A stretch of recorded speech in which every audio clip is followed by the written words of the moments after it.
Alright, what's up guys? Still pretty stock here. I'm David. And I'm Israel. And of course, I'm Greg.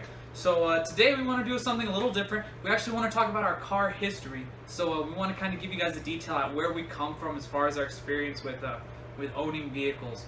So we're going to go ahead and go first with David. So David, what was the first car you ever owned?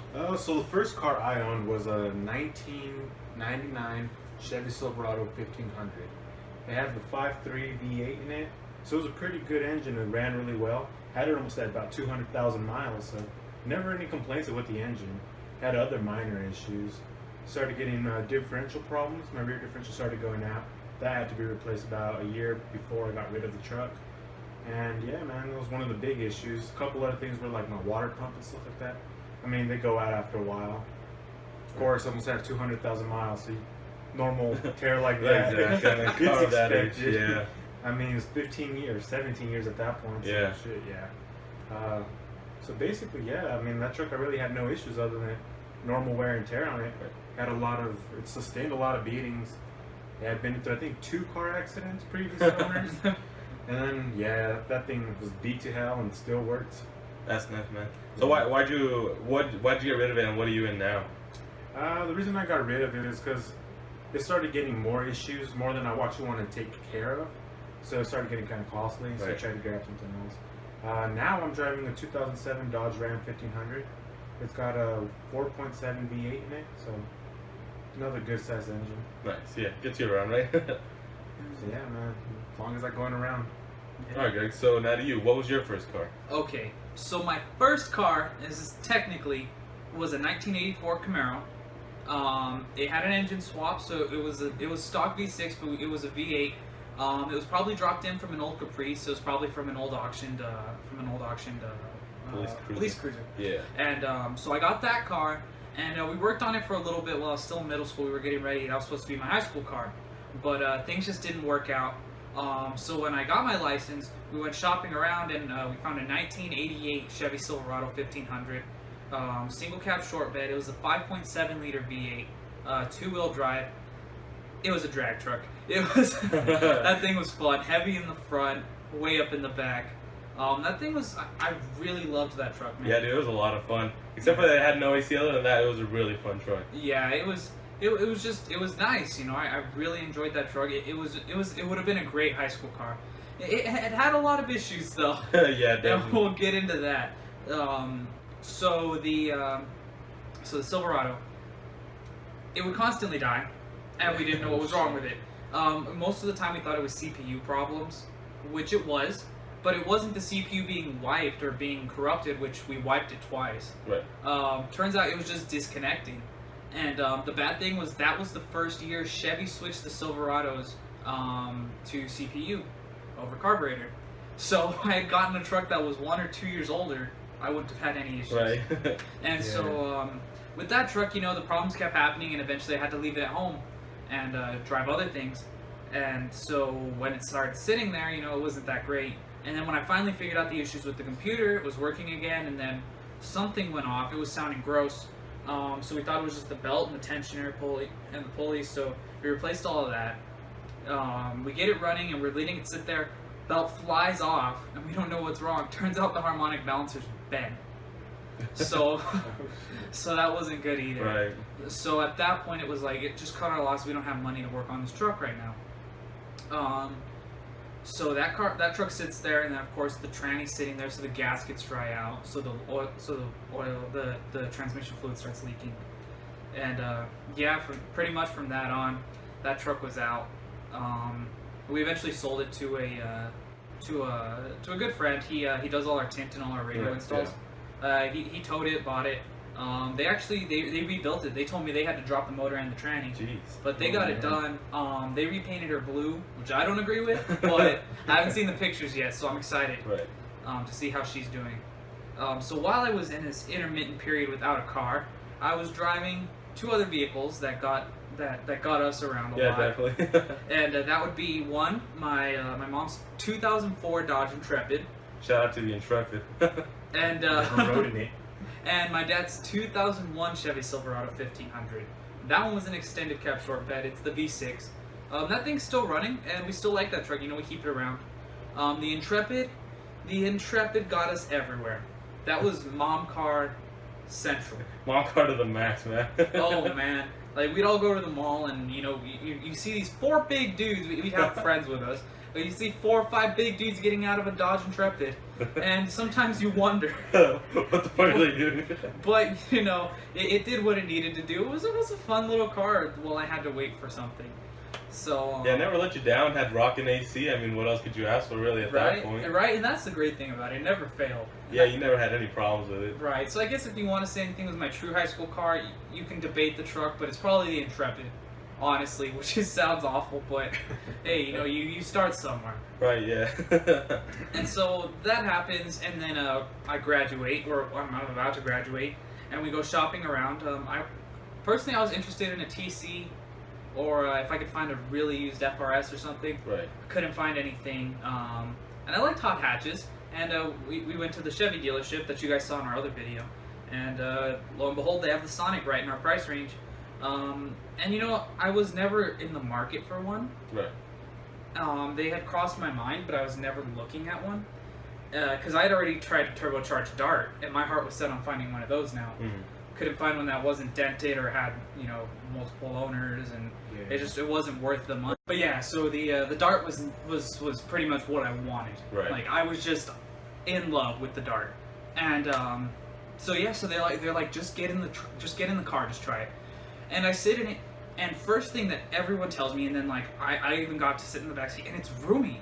Like the car is so small, but there's so much room in that car, and it's slick, and I tried it a Veloster too, but the 3-door thing was cool to me at first, but then I was like, oh, my friends are going to hate getting in my car. Exactly, that'd be kind of shitty to get in and out. Yeah, it's 175 horsepower with the turbo, but it's heavy. Yeah. This car right now, it's pushing 145 brake horsepower, but it's turbo, so it has a lot more torque than the 1.8 liter. Right. And the thing kicks butt for its size. I really like it, and it can still haul with 4 guys in there. Yeah, definitely. So that night they were like, "Do you want to do this, or do you?" And they let me take a Dart home, but it wasn't a turbocharged. It was a good condition one, but it was just regular. And I didn't want another Intrepid, which was a non-turbocharged Dart, was just another Intrepid, same silver too. Right, yeah. So I made the choice. I went with the Sonic, and despite any little things that ever come up, taking it to the dealership for little things comes with any car. And honestly, I couldn't be happier with what I chose. Especially for a college car. Right, yeah. So Pretty good choice for that. Yeah, so that's where I'm at now. So Israel, now it's on to you. Yeah. All right. So first of all, I've had 3 cars so far. So my first car was a 1997 Ford F-150. It was a Lariat, and it was black. It was the first year of the new body style, so I meant to have the exhaust coming out in front of the wheel, which I thought was the most badass thing. It had chrome rocker panels, which I thought were also really cool. It had freaking 12-inch wide wheels on giant 33-inch tires and a big-ass bull bar in the front. The thing was just crazy. No AC though. Janky aftermarket stereo and a wooden center console. Remember the wooden console? Yeah, hey, but your drinks never fell out. Right, drinks never fell out of that thing. That thing was really cool. I started driving that sophomore year. I only drove that for a little while though. I only drove that till about, March of my sophomore year, about there. But yeah, that truck was really reliable. I honestly never had any problems with it. The only thing that went bad on it was that it needed a new alternator, and that was pretty much the only thing I had to do to it. I really liked that truck. It was a fun truck, except it didn't have that much power because it was the 4.6. I mean, it is a V8, so it made good sounds. It had really no torque, unless if you were under 2,500 RPMs. Anything above that, it was just making loud noises. So actually, at the time, I was looking at getting a square body Silverado. It was a black one on some 20-inch wheels on some 35s. It looked real badass. I was really into square body Silverados at the time. Yeah. But then my dad decided that he wanted to get a new truck. So he was looking, and he found a truck that he liked. And then he's like, well, we can either trade in my truck, which at that time was a 2004 or yours.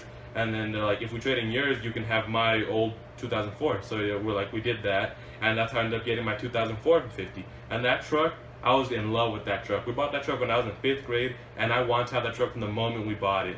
So I was elated to have that truck. That truck was amazing. I loved having it. To this day, I wish I still had it. That truck was awesome. So I got that sophomore year, and I had that all the way, pretty much all the way through high school.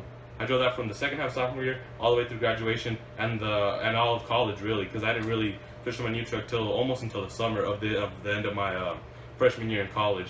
But that truck was super reliable. I don't think I ever had to do anything to it, and like nothing ever went out on it. Yeah, man, as far as I'm aware, you never did anything to that truck, right? Yeah, anything I spent money on was either just service or aftermarket parts. Like, I mean, I didn't buy that much aftermarket parts. All I did was just buy some beefy 33s, and I did some exhaust work on it, and some speakers, but I mean, there was nothing too extraordinary. Everything was just service. I mean, it never let me down. Thing was awesome. Did a lot of off-roading in it. Don't do that anymore. It's too expensive to fix it. But anyways, the transmission started going out about it at about, I would say about late March of this year. And I started really noticing it. It would slip fourth gear. So I was like, that's when I knew it was done. So I talked to my parents about it, and my dad at the time, he wanted to buy a new vehicle again.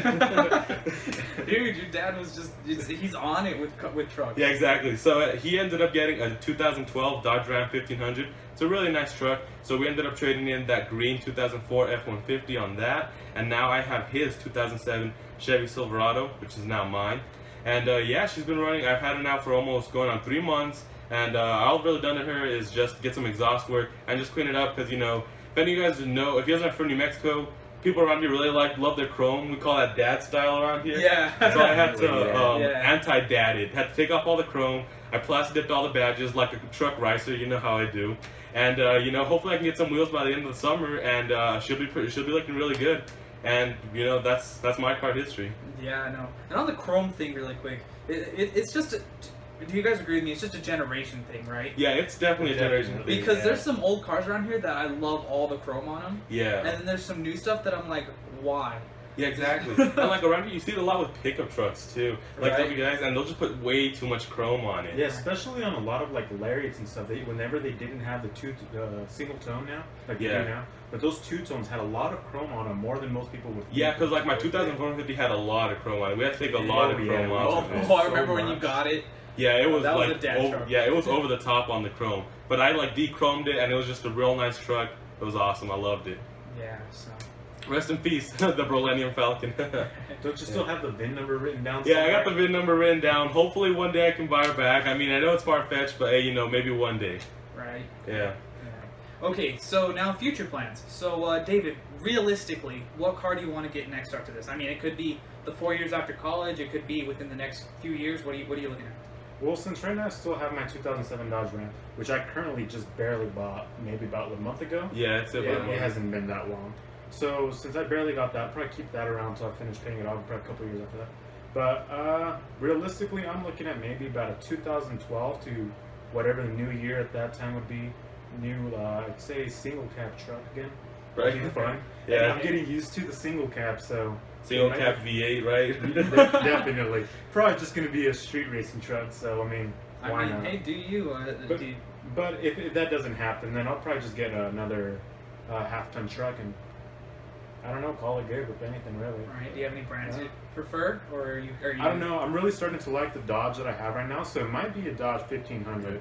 Yeah, they're nice trucks. Yeah, my dad's is super nice. Definitely, yeah. His truck is a beautiful truck. Yeah, and with if the it all had white. that 5.7 Hemi in it, Yeah, that'd be great. Yeah, definitely. Yeah. So, sorry, didn't mean to cut you off. Oh, that's fine. All right, so what about you, Greg? What are you looking to after your Sonic? Okay, so, and a lot of people aren't going to think it's realistic, but honestly, we've done a lot of math on this because I don't shut up to them about it, but it is. So, for the longest time, I bugged these guys because my favorite car was the Evo, until, rest in peace, this is the last production year of the Evo. So it's very sad to me. But anyways, when the 2014 Stingray came out, I went ballistic. Our Chevy dealer got one, and you know I got to go look at it when it first came out with my dad, and I lost it. So realistically, those 2014 Stingrays base models were around 40 to 50 grand. Right. And so when we get out of college, which should be 2019, 2020. Give or take. Right. Once we get out, honestly, I'm looking at a 2014 Stingray. You know, I'm not looking for like something super high end. I'm not looking for a Z06. Right. You know, I'm looking for just a 2014 Stingray. Because as we all know, I mean, Israel is Chevy owners, so we understand it. And David's old truck was a GMC. Old Chevy owner. Yeah. GM life. Right. As soon as you step off that lot, depreciation. You depreciated. Which isn't a bad thing. It's just Chevy. It's just you're better off private selling. We'll leave it at that. Right. But no, so as long as I take good care of my car, and honestly, if I can still pull a Stingray out of college for anywhere from 25 to 30 grand, then I'll probably keep the Sonic as a daily. Yeah, definitely. Because especially if it's a 2014 Stingray, and who knows how many miles those people are going to put on it.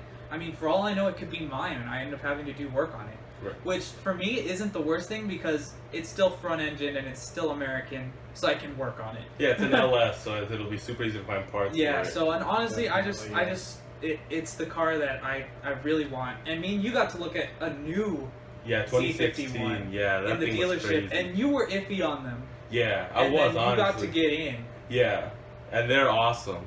Yeah. I mean, just my only complaint is headroom, but that's because I'm a tall dude. I'm like 6'3", 6'4". If I had any complaints, it'd be that. But I mean, I didn't really adjust the seat, but outside of that, magnificent car. Yeah, so I totally sold them on it, and realistically, that is what I'm looking at out of college. Right. You, Israel? All right. Well, I mean, I don't want to ramble on, but like honestly, I'm like looking in so many different directions that if I ramble, I'm sorry about that. But I mean, if I'm looking at like a sports car, I'm thinking either a Subaru BRZ, something along those lines. I also really love Nissan 370Zs. So that's a really cool car. And also, I love Infinities. The G37, the G37 Coupe is a great looking car. I love those. But then, also at my heart, I love trucks. So, I mean, I wouldn't doubt if I went and I got a Hemi Dodge 1500, or if I got a Sierra with a 6.2, or those 5.0 F-150s, because those things haul ass. Those things are awesome. Also, the EcoBoost F-150s. So, honestly, anything from there, I could go anywhere, because I love all those. So, something like, probably when I got out of college, I'm looking at about 20, from 2013 to about 2015. Something about there. Hopefully that should be my price range, and I'll be able to get into something like that. I know it's a broad spectrum, but it's a lot of, I appreciate all types of cars. Try not to hate on cars, and I like a bunch of different cars. Dude, and for me, knowing you as long as I have, that BRZ came out of nowhere. Like, I wouldn't expect you to, like, I can see you liking the car, but I couldn't see you as a BRZ guy. Like not in a bad way. When you own one, I'll see it. Right. But I never expected you to say that you were in the market for one. I mean, they're cool cars, man, and like out of the box, it's a great handling car. It's a little low on power, but hey, there's boost for a reason, right? Right. Definitely. Right. Boost life, man. Right. All right. So that'll wrap up this video for us. Thanks for watching. Don't forget to like and subscribe, and catch us on the next one. All right. We'll catch you later, guys. All right. See you around. Peace.